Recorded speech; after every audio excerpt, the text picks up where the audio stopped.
Welcome to another episode of Buyouts, Business, and Bourbon. And my name is Gerry Spitzer, and I'm exit planner with Questar Capital Partners in Paramus, New Jersey.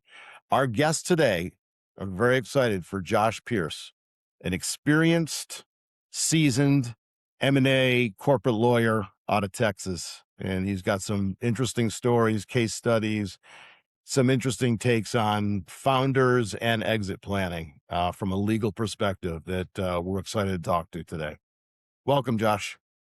Thanks, Jerry. Excited to be here and So, discuss. Josh, we have a lot to talk about, and Yeah. just to get started, why don't you tell us a little bit about your journey to kind of where you ended up in this spot now in kind of M&A middle market, and tell us kind of how you got there and what you do for fun Yeah, these days. absolutely.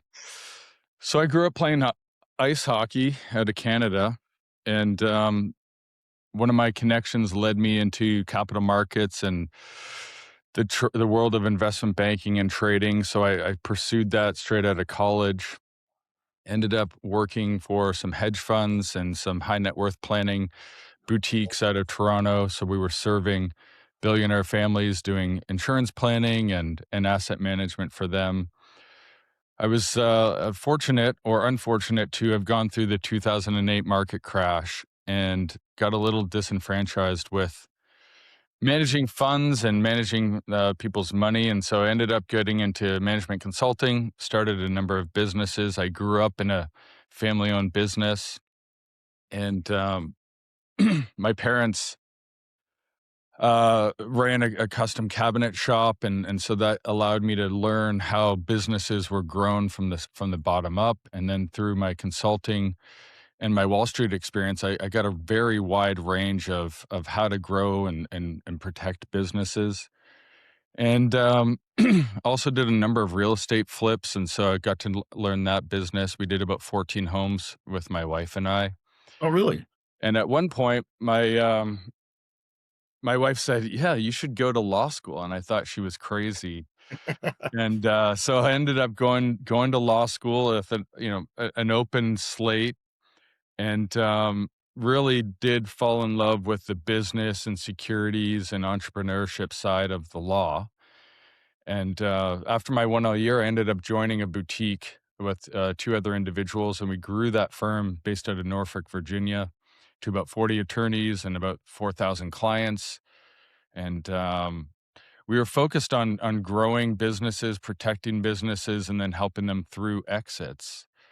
And it was really, a great opportunity to serve so many different types of businesses, industries, the mindset of all these different business owners. And I really love to pair my entrepreneurial background with pragmatic legal advice and helping them really capture the value that matters to them most. And so How did your parents end up exiting? my parents they have not exited yet. Oh, So really? my mother and father are still in their business, and so they're leaning heavily into the real estate side and building out some processes on their business for an exit probably in the next few years. But my father-in-law retired at 50. He had a lithography business in Toronto, and at one point for about 6 or 7 years, they were the most profitable business per employee in Canada in the printing industry.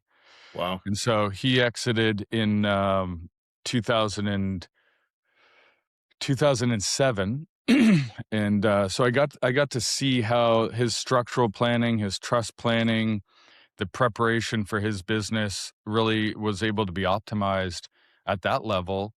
And so I have a lot of good family experience from that side, just being in the weeds and understanding how these deals come together. And then, yeah, in 2022, I ended up starting my own firm with a thesis of let's take our gifts, skills, talents, interest, and experience, align those behind visionary founders and families, and we can fulfill their vision, create their legacy, and ideally remove toil from the legal business because it can Yep. really grind on you over certain time periods.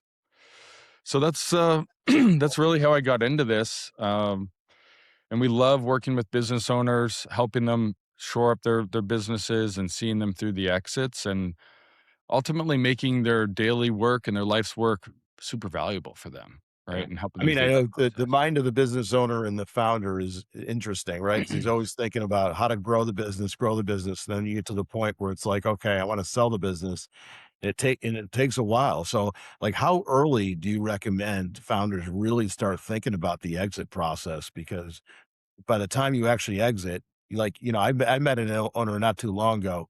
He waited too long. I mean, Yeah. 72 years old, all his liquidity was in the business, Mhm. and he got to the D word, the desperation word, and it's like that is not the ideal negotiating spot when you're desperate to sell. So, what Totally would agree. you say, ideally? And it's not just about age, right? It's about because some people are working till 80, some people want to work till 60. So it's more about at what stage, like how do you counsel them in Yeah, that so process? I would say that most founders think about their selling their business as an afterthought, right? So if you've started a business or grown a business, 80% of those never truly prepare. So I would say as soon as you can, right? And I know that's kind of the blanket answer, early and often, but growing a business and creating that business is completely different than the sales process.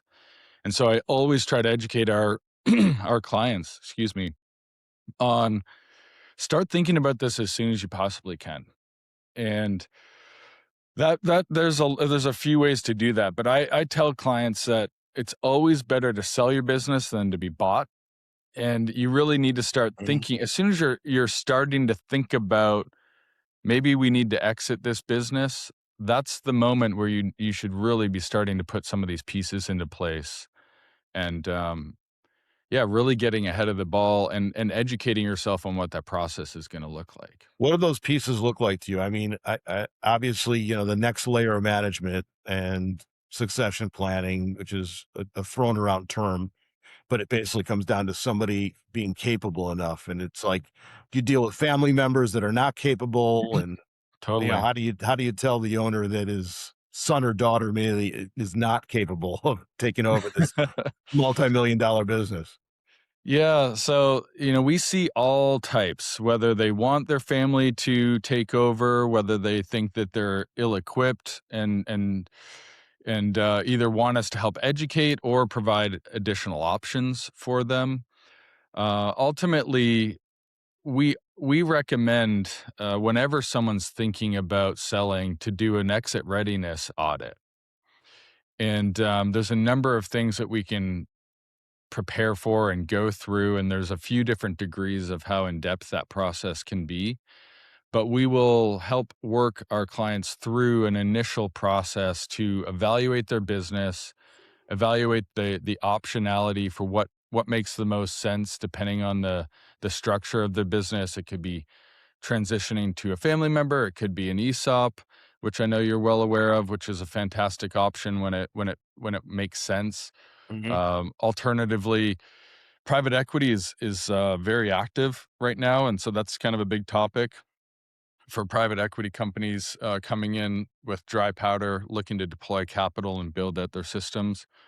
Or sometimes there's simply, a strategic or another family that's looking to acquire businesses. So we help map those options out for our clients and help them kind of evaluate what the best path might be for them, and then work through, like I said, that exit readiness, audit and help just prepare them through the process and really shore up what might need to be fixed in order to get to the selling table. It makes sense. I mean, on the wealth management side, we definitely overlap a little bit, I think, but getting into the mind of the owner and figuring out, is legacy important? Is control important? Keeping control, and then how much Right. cash you need to close, right? Like Yep. certain types of deals, there's a decent amount of cash to close. Some there's 100% cash to close. There's some earnouts, things like that. So it really, that's why it's like every owner is a complicated situation, which actually makes a complicated puzzle, which makes it kind of fun to be in the space, right? Yeah, that's the fun part is really aligning the goals of those business owners, working through what the structure could be, and then again showing them what the sale process could look like and what makes sense. I've even I know it sounds strange, but I've had clients not want a huge check in one closing. There's some other strategic planning that might go into their exit that they want to think through. But ultimately, structuring the optimal sale structure is, whether that's earnouts, like you say, whether there's cash at close, whether there's rollover, and then figuring out try to get ourselves into the mind of the buyer once we identify who's a likely buyer for this type of business, and then we match the complexity and the deal terms that optimize that sale for these families. I mean, what do you think the biggest misconception is about the liquidity event itself? Well, I would say that it's everyone thinks that their baby is beautiful, Mhm. right? True. And and you often you overlook the little things that aren't a big deal to you. But I would say that buyers will not accept risk, and the larger the exit, and the bigger the deal terms, and the bigger the size and complexity of your sale, the more scrutinized your business is going to be. And so I think the biggest misconception is that it's going to be a fairly simple process. My business is very simple. I hear that all the time, right? This is a very simple business. It's going to be a very simple process, and we're going to provide some diligence, and they're going to give us deal terms, and we're going to just see this through. So it's not like And selling a house. People it's walk in your certainly house, they fall in love, they make an offer, and the deal's done. Yeah, certainly not like selling a house. There is so much complexity that goes along with it, and especially if you're talking about a business that has 20, 30, 40 years of history. The business owner often overlooks those nuances of what matters, right, to them versus the buyer, and that's where I really try to educate. Again, it's very different to sell a business than it is to build a business, and so at a certain point, we need to shift our mindset and really start thinking about what are the processes and systems that I need to put into place, and what should I be thinking about the costs. It's always I don't want to spend money on that, right? Everyone is limited by time and money on fixing their business.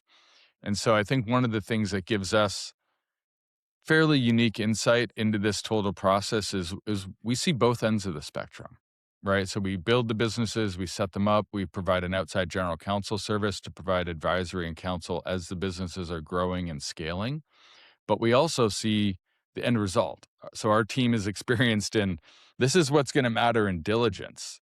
And these are the things that need to get tweaked and cleaned up so that you have a very strong negotiating position. There's no surprises.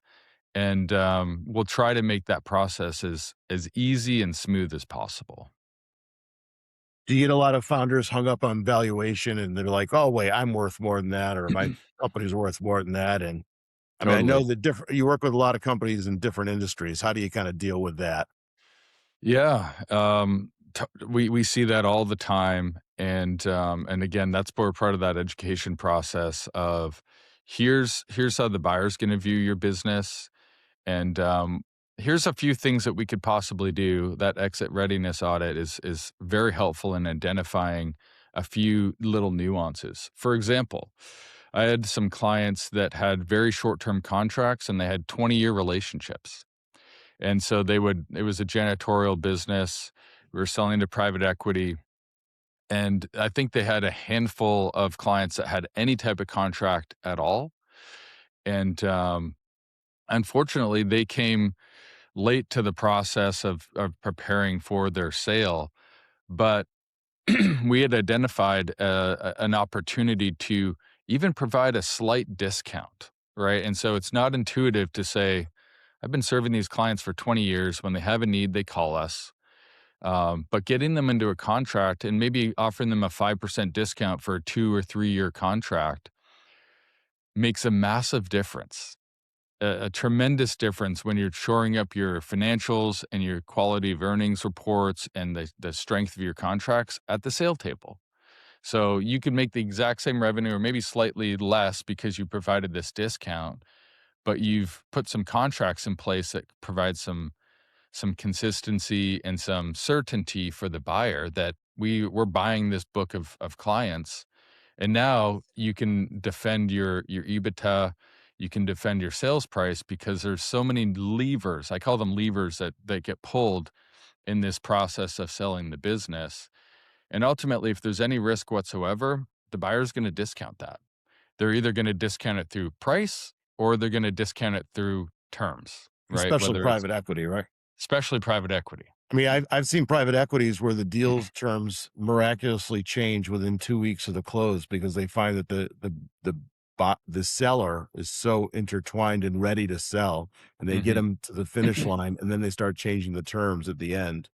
That's right. And, yeah, that's not a fun last 2 weeks for stress levels for the seller and his No, team it's it's or her it's team. really not, and private equity is fantastic, and there's great opportunities in it, but there's also a playbook that sellers need to go into that process with eyes wide open and ultimately be prepared for a longer, more drawn out process. So often it's very positive, and the LOI phase is very optimistic. And then once you get into diligence and start pressing on the financials, the cap tables, how assignable are the contracts, how strong are the contracts, how's the chain of title, do we have employment issues, how's the structure, how dependent is the owner or the principal in this business post sale. And it's not often it's very not it's not until very end of the process, like you mentioned, where deal terms get retraded, repushed, and unfortunately, that's when you're 3 to 6 months or 2 to 6 months into the process, and, you've already pre-spent the money, or you've already sort of see the light at the end of the tunnel from an exit, and you start to think, "I just wanna get this deal done." And concessions are made more often than not. And so, Yeah, again, we try to get ahead of that and protect that value, protect the deal terms.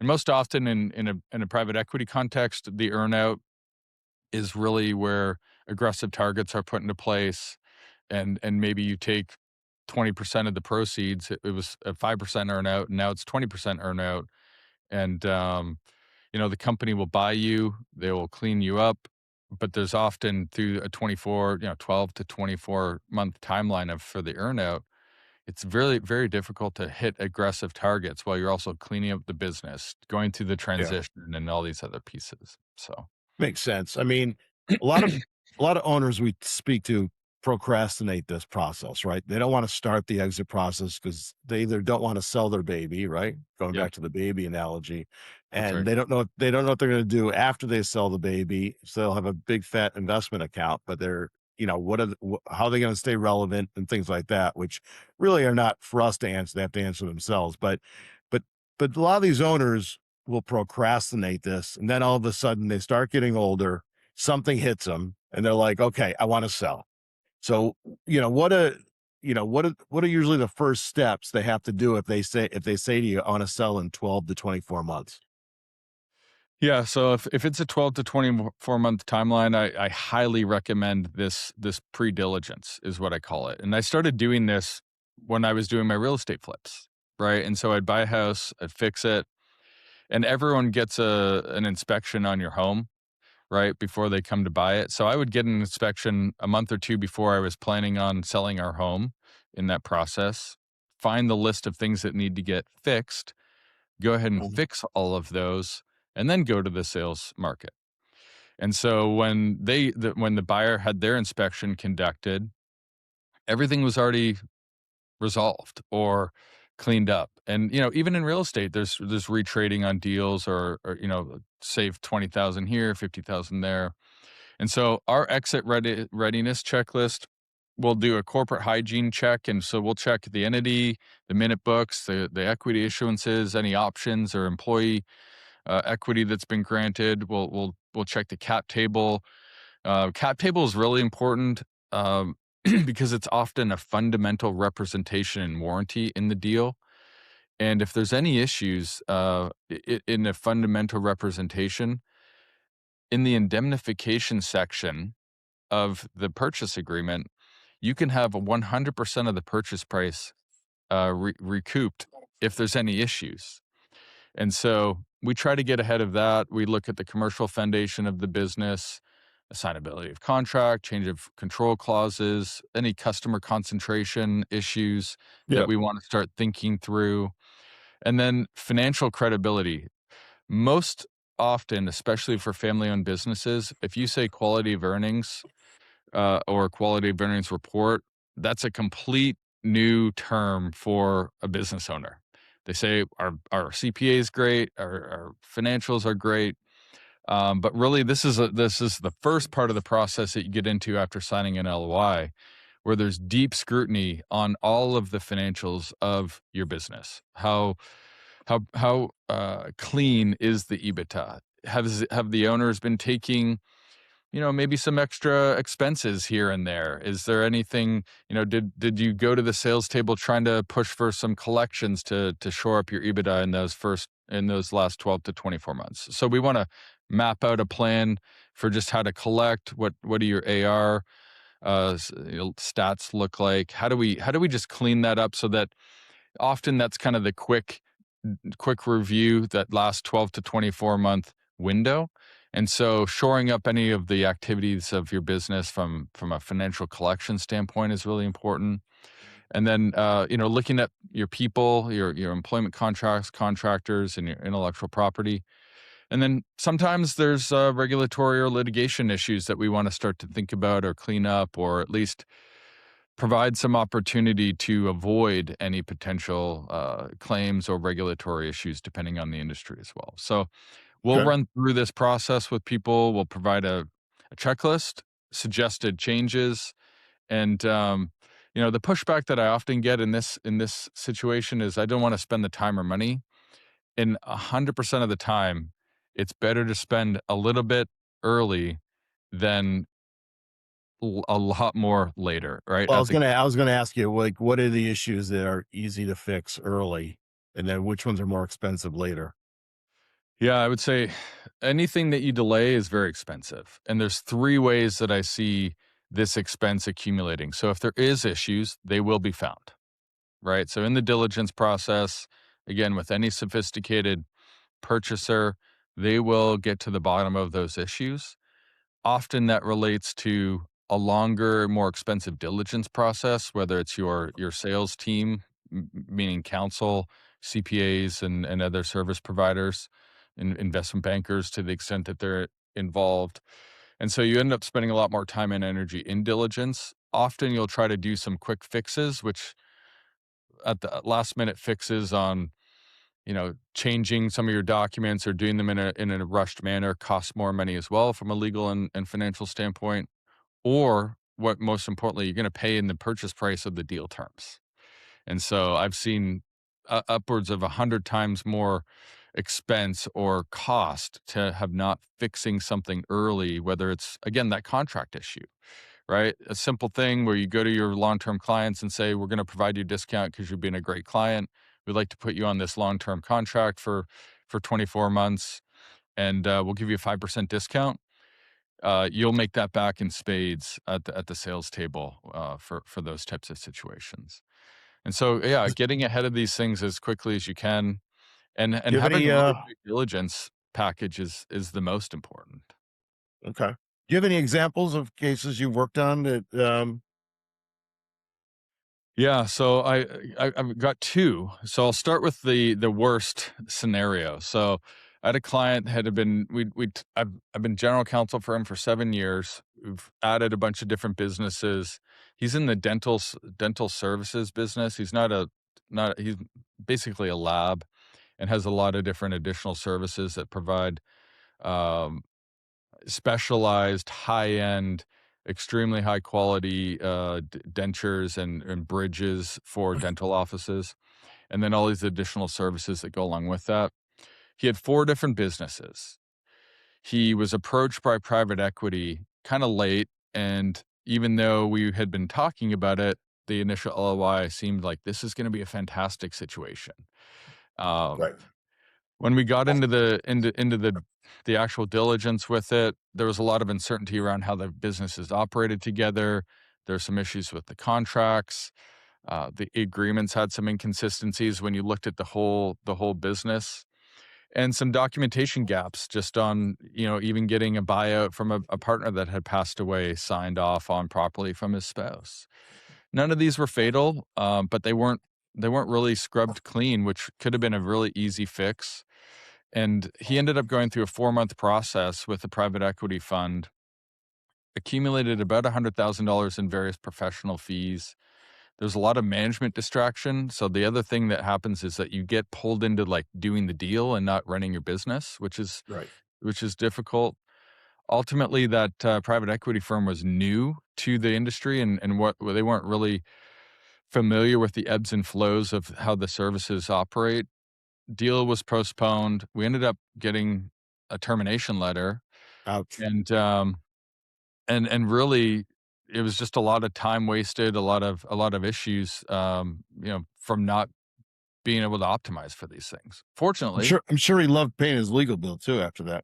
yeah, a lot of it is, he wasn't happy with some of it, but he understood the Yeah. process, and we were able to clean Good. up along the way.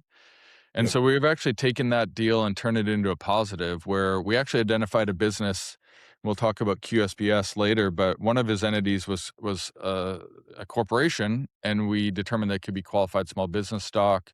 We ended up doing a restructure so that all of the other businesses are falling underneath that one, and standardizing a lot of the cleanup. And so we're re-engaging in private equity conversations now, and the business is much more put together, much cleaner, ready for the sales table. We've got some strength in the negotiations, across the board. So unfortunately, you sort of take the good with the bad sometimes, but you try to take the most of it, capture as much value as we could. And now we already have a data room ready to go, and we've optimized and cleaned up everything on the back end.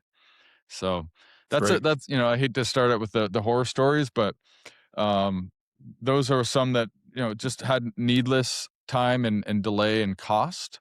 And like I said, we're trying to recoup as much as possible. On another deal, we were able to identify a number of issues early in the process. This one was a lot larger; it was about $5 million of EBITDA, and we identified about $1.1 million of potential risk on that EBITDA just from our initial diligence on the financials and some of the contracts and different things. High customer concentration with soft termination provisions in some of their contracts. And so we ended up catching that early. We were about 12 or 14 months ahead of the timetable. We recategorized the revenue, did some major contract renegotiation because he had a great relationship. So it was kind of easy to do that without any pressure, right? Yeah. And shored up the EBITDA. And ultimately there's a 7 times multiple on that business. And so Okay. if he had gotten to the sales table, which I think is highly probable that they would have whittled down his EBITDA to about a $3.8 million of solid EBITDA. We shored up that 5 million. So $35 million sales proceeds versus about 26.6 is a pretty That's a big good deal. difference. Oh yeah. And so you think about it, close to $8 million of value preserved versus tens of thousands of dollars of cleanup, just getting ahead of the curve. It's well worth it. It's well worth it. No, it's great. Those are great examples. So I know QSBS. Tell us a little bit about your experience in that. And I'm always fascinated where many founders don't even understand the concept and understand what it is and why didn't I elect that and do all that. Why don't you Yeah. tell us a little bit about your history there and your take on it? For sure. So we do a lot of work with qualified small business stock, and you're exactly right, Jerry. People don't talk about this. It's rarely discussed. It's fairly well known in the tech startup space, but for other businesses that are selling other products and potential services, it's a tremendous opportunity. So ultimately, under 1202 of the Internal Revenue Code, if your business qualifies under some certain parameters. It can't be specific service businesses. So financial advisors and lawyers obviously can't, can't take advantage of that. But many other businesses do. And so if you have original issuance stock for a qualified small business, the small business is determined currently at $75 million. So if your business is under $75 million of asset value and you have a proper issuance of stock, has to be an original issuance issued Mhm. from the company to the owner, the service provider, or shareholder, and and you maintain a few formalities along the way, there's tremendous benefit. Again, with the updates in 2025, each individual holder can sell up to $15 million tax free, um, or 10 times their basis, which is kind of interesting. Often for business owners that start their company, they have very low basis in their company. And so that $15 million of tax-free sale proceeds is tremendously helpful. And then we do a lot of work in restructuring those shareholders. So if a primary owner um, has all the stock, we can split up and divide the stock to maybe their kids or some irrevocable Mhm. trusts if they're structured properly. And it's called stacking or qualified small business stacking, stock stacking. And so we can actually get. I've had up to 7 buckets of those $15 million, and that is also tremendous opportunity to do some very advantageous tax planning. I would say that if the situation works properly, it's it's akin to an ESOP, right? Which provides some tremendous tax benefits. So if the ESOP doesn't work, but the QSBS opportunity does work, we highly encourage people to think through that as well.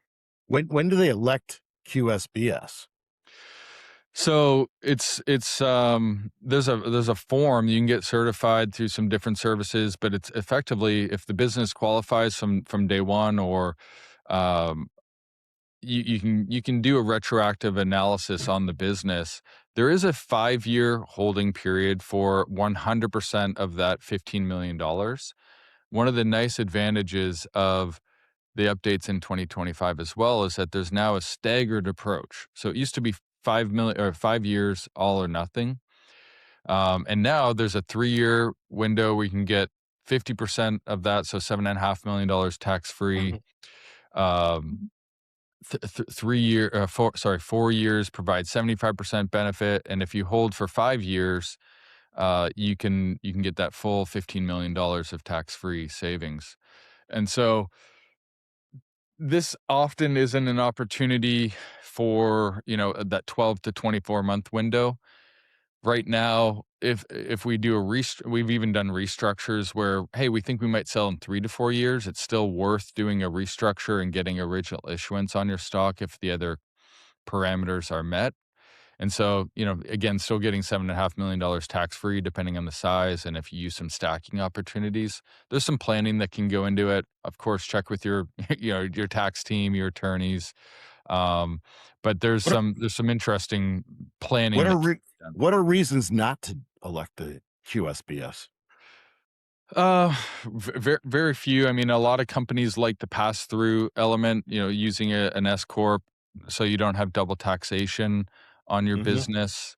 Yep. So that can be one area. So you either tax as a partnership or disregarded entity, or again using the S corp election just from an ongoing tax perspective. There's some planning that can be done just based on the tax law that can minimize the impact, especially if you can get qualified dividend treatment on additional distributions from that business. Um, Other than that, I, I don't see a lot of downside if you qualify. Right. Sometimes people say they don't want to go through the formalities because it's highly likely that there will be an asset sale versus a stock sale of their Mhm. business, depending on the industry. But again, I'd rather have more leverage on the seller side than less. And so we've even had situations where we've been able to uh, negotiate for a higher purchase price to do an asset deal versus a stock deal in consideration of losing some of these tax benefits. So Right. again, through this process, you want to stack up as much leverage and remove uncertainty and just provide a lot of predictability around the sales process. And so that's our recommendation is to do all things, pull all levers that can put you in the best position. Well, I mean, this is probably a little easier to execute than the 1042 on the ESOP side. That election, Hmm. you have to be a C corp. So clients that are an S corp or a limited partnership have to switch to a C, stay as a C for 5 years, and potentially switch That's back. But the election to defer all the tax on the capital gains, which is a huge amount for many companies, right? So it's a big deal. So, it can be a big deal. but I'm, Yeah. I'm amazed at the lawyers and accountants that don't know about QSBS. I'm always amazed. So why don't Yeah. you tell them? Go ahead, finish No, your thought. I was just gonna say it's been a bit of a sleeper, right? The rules have changed over the past 10 plus years and become more and more favorable. The Tax Jobs Act made it a lot more interesting in 2017. And so often people don't think they can retroactively apply this to their business. And so it does take some analysis, but they think, oh, I've already been running my company for so long. I don't it's probably too complicated. Often that's the case. It's I'm busy running my business and I just don't want to think about it. And then the sales table sneaks up really quickly. So just reviewing these things and educating oneself is probably the most important thing because again, it's a tremendous tool. It's great. I love all the talk on your planning for the exit and dealing with the founders and the taxation. Uh, when you go through the life cycle of the exit, client exits. Now all of a sudden they have some liquidity, right? Mm, And I know you're in this kind of family office yeah, world as well, right? You help design that's right. family offices. I'm kind of fascinated with how the family office has changed because back in the day when I was starting this business, I think you needed $1 billion and you have your own family office. Now there's this whole new world of partial family offices for substantially less wealth. So why That's don't you right. tell us a little bit about what you're doing in that space kind of post exit? You have Yep. liquidity, you have some non-liquid assets. Maybe you still own some company stock. Maybe it's a partial exit. I know all these things, but basically now you need, professionals to work on your assets and on the management of your family assets on a more sustained basis than just a transaction. So ongoing support. Yet you probably don't want to pay 6 full-time people to be a new family office. So tell us a little bit about what you're doing in that world on the Yeah, partials. absolutely. And so as we've been helping our clients start these businesses, grow these companies, and often along the way they're investing in other friends' businesses or ideas, and all of these things create complexity, depending on the deal structure, like you mentioned, or if we use these stacking techniques, you end up with 5 or 6 different trusts. You've got some liquidity in your account. You've got all these other opportunities for planning, but you want to be prudent. You want to be a good steward, and often there's all these different moving pieces, whether it's buying real estate or other investment opportunities in private investments rather than just investing in the market. Often the mindset of these business owners is they want to continue to operate and invest in things that they know or understand or do deals with people that they're friends with. And so we've been designing and working with families to create a family office structure, setting up the family office entity to help with operations and tax planning and management of all these different entities. We work hand in glove with advisors like yourself and build out a fractional team to just manage all of the operations that would be uh, in someone's asset list after an exit transaction. And so we've been able to fractionally provide teams and services for families with assets as low as $20 million. And depending on the complexity and the activity, it can be an extremely attractive option for these families that still want to travel. They still want to see their friends, family, grandkids, etc. But they still want to run these businesses and optimize their taxes and operations. And so we help take the complexity out of it. We help make sure that it's maintained cleanly and filings are done, tax optimization is done really well and really provide a spectrum of services from let's say involvement, where it could be as little as every 6 months or quarterly, just to make sure things are moving smoothly and they have the playbook and they know how to function and operate their family business. And right through to full time. We are the fractional option for these families, doing investment counsel, vetting diligence on deals, helping complete real estate transactions. Again, optimizing everything from their CPAs and financial providers, financial advisors. But our team really helps execute all of those other moving pieces. And so it's been a very rewarding opportunity. Our family members that we help are very legacy driven. Right, Mhm. so they want to help even educate their kids and grandkids.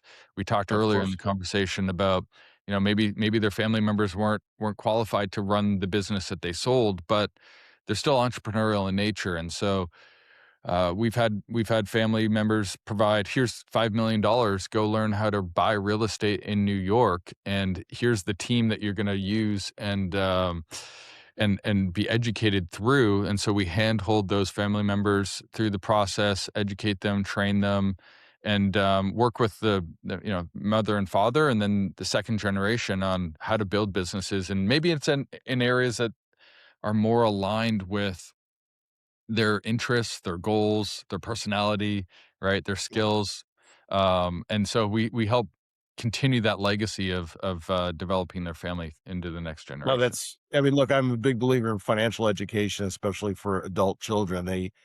Parents aren't going to be around at some point, and you need to be financially educate yourself. Even if you're That's right. not that interested in the stock market, you have to have at least advisors that you listen to and engage with.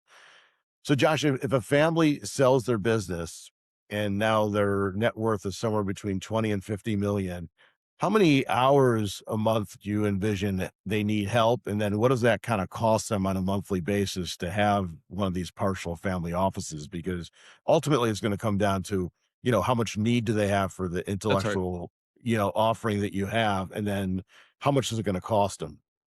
Yeah, so our plans start at about 5,000 a month. Often we'll have a middle range.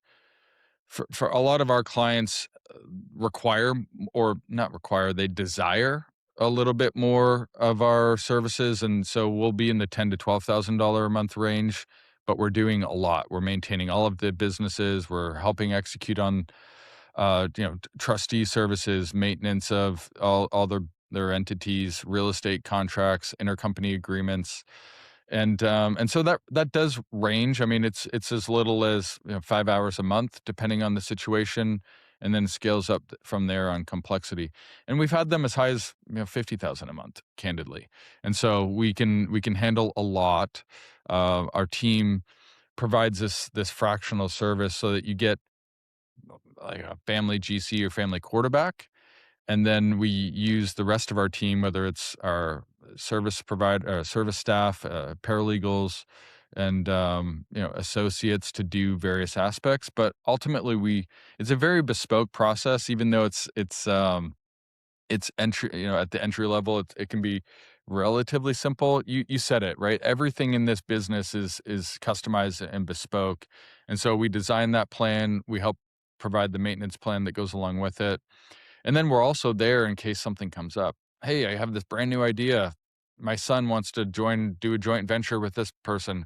We're there. We know the goals of the business. We help integrate everything into the situation Yep. that they have.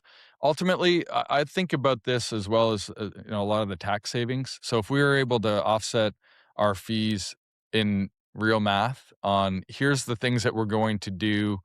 Maybe it's And it's the the an employee, sorry, a family member becomes a real estate professional, and we can offset depreciation on all the real estate that they own and control, and now they have no taxes, from an ordinary income tax perspective.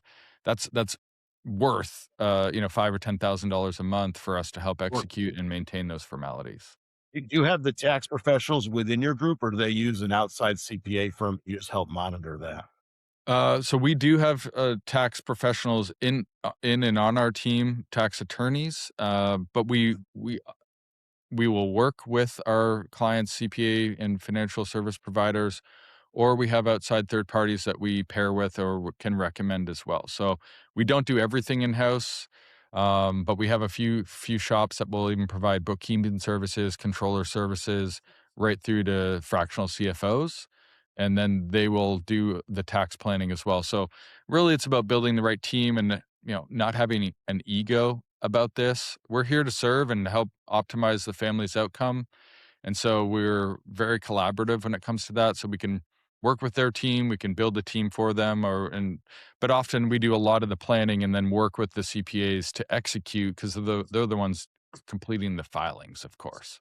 So we Yeah. want to make sure everyone's comfortable and getting the right team that understands some of these sophisticated tax planning opportunities is critical. It's critical. It sounds like you're working right from beginning to end We for we a really founder. do. It's fascinating. On a lighter note, Josh, what's your cocktail of choice, and is bourbon fall into that mix? It doesn't have to, even though it's part of the title of the podcast.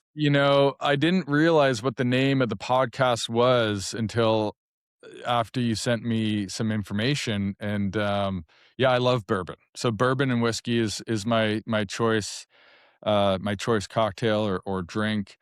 Um, I would say that, Eagle Rare is probably one of my favorites. Nice I choice. I like a little bit of a smoother. I've been enjoying Happenstance lately.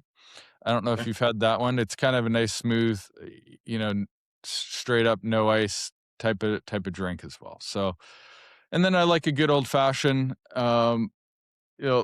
little more cherry juice and a little less sugar in it, Yes. just to keep it the profile nice and smooth. But yeah, that's what I like to enjoy. I always order mine with a little light on the simple, but I'm not sure the bartender really listens, but it's all good. Yeah, Well, that's right. Josh, thank you for coming on today. I think the conversation was fascinating. I think you did a great job kind of simplifying a task, especially on the legal side of what founders go through. So I really Great. appreciate your time today, and I hope our viewers and listeners get something from today. That'd be great. Yeah, I hope it's helpful. And reach out if you have any other questions. We're happy to at least point you in the right direction and give you some advice along the way. So thank you for having me. Enjoyed it. Awesome. Great. Have a great day. Thanks, Josh.